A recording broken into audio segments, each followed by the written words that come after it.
Hi everyone, it's Tamara here with another card making tutorial.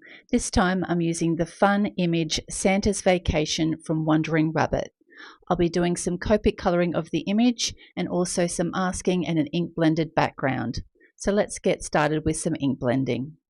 I've masked off my image and then I'll be using Distress Oxides in Squeeze Lemonade, Tumbled Glass and Mermaid Lagoon.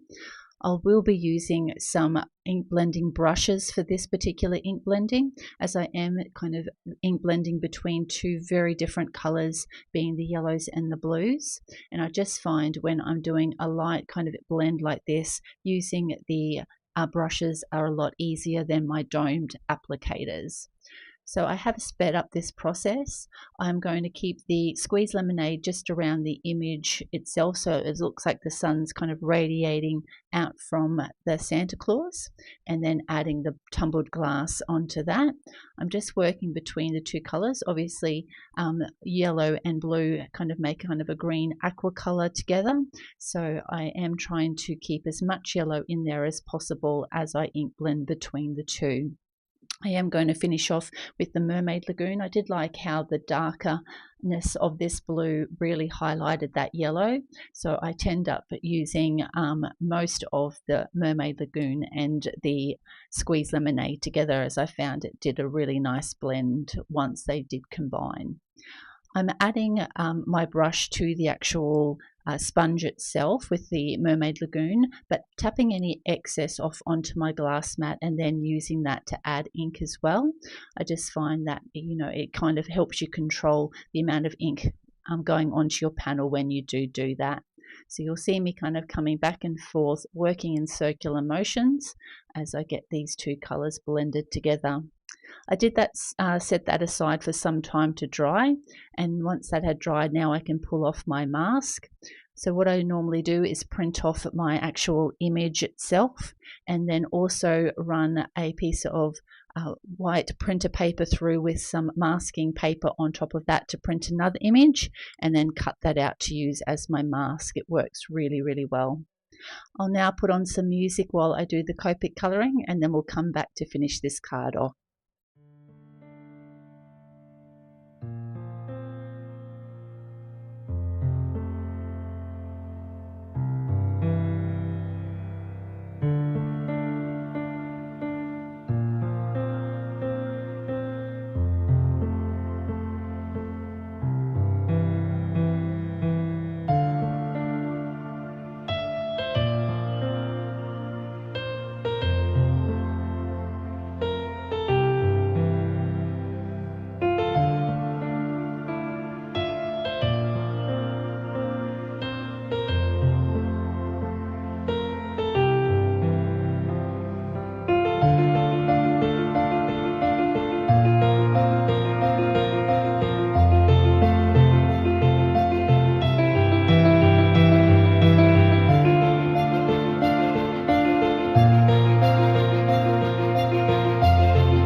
So just finishing off the colouring of Sandra's outfit now. I am using the tip-to-tip method, but because the 46 and 43 are just a little bit further away from each other, I find the tip-to-tip method really works in getting a really smooth blend between those two colours. So now that I'll just finish off the mouth and all our colouring is now done. I've grabbed out the Lawn Fawn Beachy Christmas stamp set for my sentiment.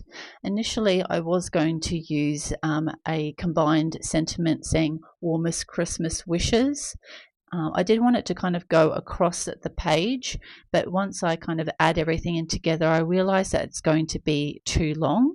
So you'll see me kind of just fiddling with it initially to see how I wanted it placed.